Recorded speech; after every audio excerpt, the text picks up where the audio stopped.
और कमेंट ये भी है, डेविड कह रहे हैं कि आप न्यूजीलैंड और पाकिस्तान टीम की फील्डिंग को कैसे कंपेयर करते हैं? ये अगर डेविड बोला तो मैं इनका बहुत बड़ा फैन हूँ, ये मैं पहले भी बता चुका हूँ। नहीं है।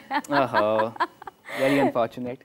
मैं तो खुश हो गया था कि यार उनका कमेंट मेरे लिए सवाल है। This is good one. देखिए कंपैरिजन इस तरह से नहीं है, बिकॉज दोनों का फील्डिंग यूनिट डिफरेंट है, दोनों की फील्डिंग की प्रोग्रामिंग बहुत डिफरेंट है। न्यूजीलैंड के खिलाड़ी जिन ग्राउंड्स में प्रैक्टिस करते हुए आते हैं, जिन ग्राउंड्स में खेलते हुए आते हैं, उनकी तैयारी उस तरह से हो जाती है फील्डिंग की।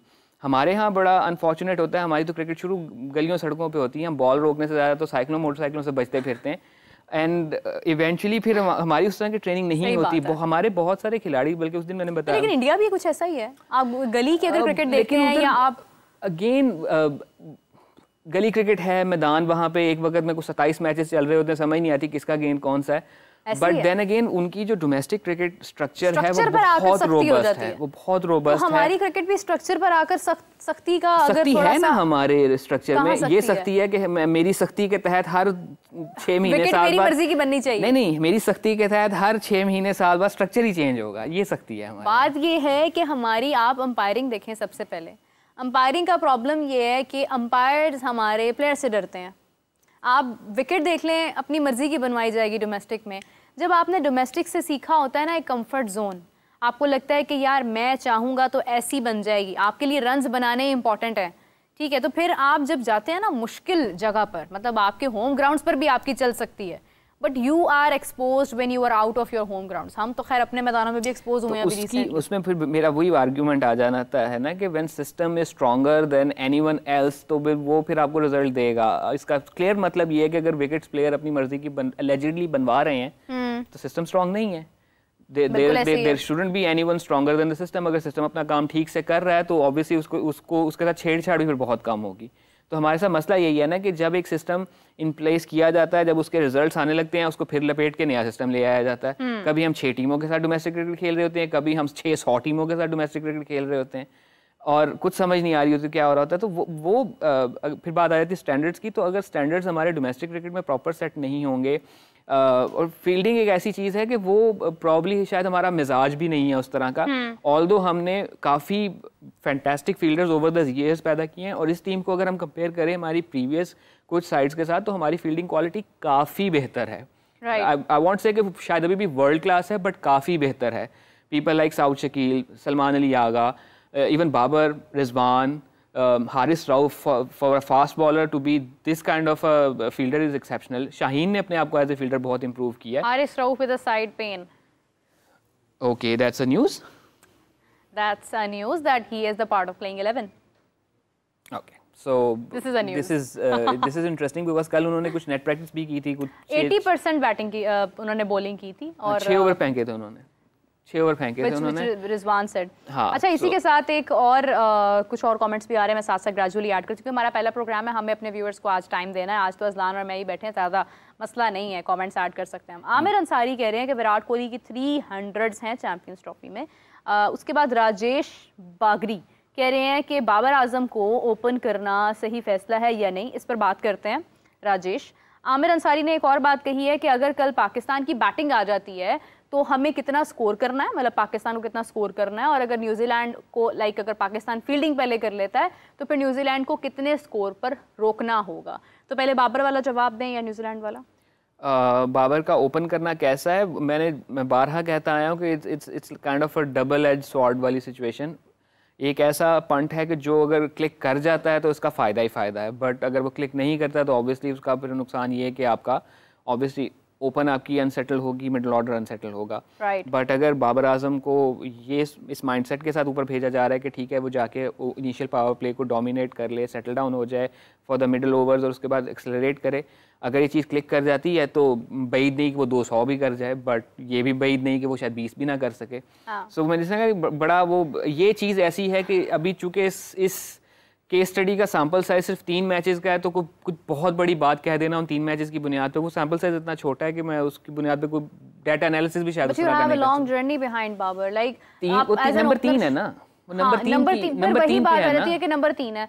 आपने ओपन के ऊपर exactly I just got your point कि आप नहीं कि नंबर नहीं है ना मेरे पास कि मैं तीन इनिंग उसमें एक मैच में वो थोड़ा क्लिक कर रहा था तो वो रिटर्न कैच हो गया। कौन सा नामवर प्लेयर अपने नंबर से हटकर खेलता है? आप देखें कि Ricky Ponting, we have a greatest example, अपने नंबर की वजह से जाने जाते हैं। कितने ऐसे खिलाड़ी हैं जो अपने नंबर की वजह से जाना चाहते हैं? विराट कोहली पर एक्सपेरिमेंट किया, but that was Virat Kohli who managed it till the last match. Sourav Ganguly, he was the best opener of his time, और उसने अपनी जगह सेक्रीफाइस की थी बिकॉज वीरेंद्र सहवाग टीम में आ चुका हुआ था और उसको ओपन करवानी थी। अच्छा, I would say Fakhar Zaman as well.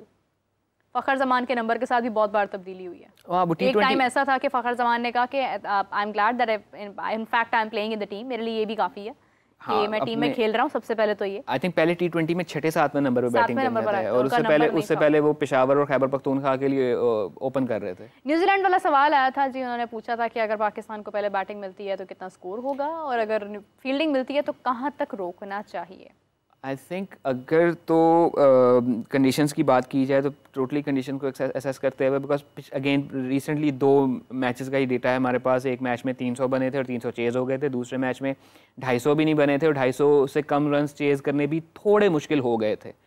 So again दो डिफरेंट तरह के हमें वहाँ पे रिजल्ट्स देखने को मिले। तो अभी इसके ऊपर भी कुछ शायद मैं वसूख से ना कह सकूँ, बट अगर तो कंडीशंस फेवर करती हैं, बिकॉज आउटफील्ड जो है वो इट्स लाइक बटर इन कराची, जो हमने दोनों मैचेस में देखा है कि जो आउटफील्ड में गेंद जा रही थी वो फिर जा रही थी। हाँ, अगर ड्यू फैक्टर आ जाता है तो उसके नताइज फिर डिफरेंट हो जाएंगे। सो अगर तो कंडीशन फेवर कर रही हैं so definitely should go for 350। बहुत एम्बिशियस होगा फॉर पाकिस्तान, बिकॉज हमारे साथ एसोसिएट नहीं किया जाता इतना बड़ा स्कोर कंसिस्टेंटली करना कि हम बनाए। अभी रिसेंटली हमने किया है, बट अच्छा वो भी एक हम पे आते हैं ना कि हम चेज़र शायद अच्छे नहीं है, बट रिसेंटली कुछ सालों से ऐसा है कि पाकिस्तान टीम चेज़ में बेहतर कर रही है। पहले बैटिंग करते हुए हम अक्सर इस चीज़ में स्टटर कर जाते हैं कि एक्चुअली क्या टारगेट हमारे माइंड में होगा, हम किस हद तक जाएंगे, किस हद तक नहीं जाएंगे। चेज़ के केस में हम I would interrupt you here, मुझे लगता है चेज़ में हम वहाँ अच्छे गए हैं जहाँ पर कंडीशंस बैटिंग के लिए आसान थी, जहाँ पर रन्स पहले बन गए बहुत ज़्यादा क्योंकि बैटिंग फ्रेंडली कंडीशंस थी और फिर हमें सपोर्ट मिली है। जहाँ पर बैटिंग मुश्किल हुई है वहाँ पर हमारे लिए रन चेस करना मुश्किल हो गया, whether it's T20 whether it's ODI। आप देखें T20 के अंदर 120 बॉल्स के ऊपर 120 चाहिए था आपको भारत वाले मैच में, आप नहीं कर पाए थे बिकॉज मुश्किल थी, बैटिंग मुश्किल थी, बॉलिंग मुश्किल, उनसे भी तो 120 नहीं हो रहे थे। हाँ, लेकिन वो अगेन आई वुड से कि हमारी बॉलिंग कंडीशन मुश्किल तो मतलब ये कि अगर एक तो कंडीशन आपको सपोर्ट करी, दूसरा बॉलिंग आपका उतना मतलब बॉलिंग भी थोड़ी मुनासिब सी हो तो आप कर जाते हैं चेज। हमारे कुछ जो चेजेस रहे हैं इन रीसेंट हिस्ट्री, स्पेशली अगर मैं सिर्फ ODIs की बात कर लूँ तो वो बड़े क्रेजी रहे हैं। वो बाबर आजम का 100 in against New Zealand in 2019 world cup, वो जिस किस्म की इनिंग्स थी, आई थिंक वो कमिंग ऑफ एज इनिंग्स थी जिसमें बाबर ने अनाउंस किया था कि I have come of age. Chase था, डिफिकल्ट कंडीशन में चेज था। दैन अफगानिस्तान वाले मैच में जिस किस्म का चेज हमने किया था इन 2019 world cup, Rashid Khan was spitting fire in that match, लेकिन हमने उसको चेज किया था। दैन श्रीलंका के अगेंस्ट 2023 वर्ल्ड कप में हमारा चेज था, बड़ा बिफिटिंग चेज था।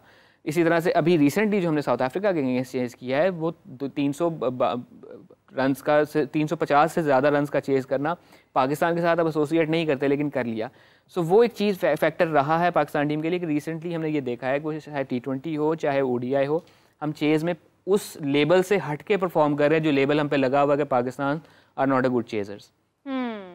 अच्छा, एक और कमेंट था कि राजेश का ही कमेंट है, वो कह रहे हैं कि इंडिया वर्सेस पाकिस्तान मैच में पाकिस्तान को तैयारी कैसी करनी चाहिए? ऑब्वियसली जीतने की तैयारी करनी चाहिए, एक पॉजिटिव माइंडसेट के साथ जाना चाहिए।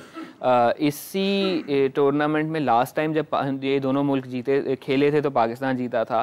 चैम्पियंस ट्रॉफी में अगर हिस्टोरिकली देखा जाए तो पाकिस्तान टीम ने ज़्यादा हराया हुआ है, आइदर 2004 वाली चैम्पियंस ट्रॉफी हो, 2009 वाली हो, 2017 का फाइनल हो।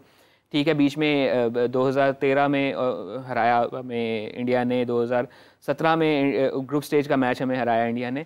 सो अगर उस फैक्टर को लेके जाया जाए, ऑब्वियसली फिर उसमें क्रिकेट बहुत चेंज होगी। इंडिया की team is rather stronger than they used to be in 2000s, but obviously एक पॉजिटिव माइंडसेट के साथ जाना चाहिए। बहुत ज़्यादा चीज़ डिपेंड करती है कि हमारे कल के मैच का रिजल्ट क्या आता है और परसों के मैच का रिजल्ट क्या आता है। ऑब्वियसली अगर दोनों टीमें मैच अपना जीत के आई होंगी तो उसका एक दोनों टीमों का माइंडसेट डिफरेंट होगा। पाकिस्तान के केस में थोड़ा सा ये होगा कि पाकिस्तान जो है वो न्यूजीलैंड को हरा के आया हुआ होगा, बिकॉज जो इस वक्त बड़ी हद तक इस टूर्नामेंट की फेवरेट टीम लग रही है। India on the other hand Bangladesh को हरा के आया हुआ होगा, तो थोड़ा सा वहाँ फ़र्क आ जाता है कि न्यूजीलैंड को हराना may be slight some notches up as compare to beating Bangladesh, तो वो एक फैक्टर होगा। तो again one day is not whole season.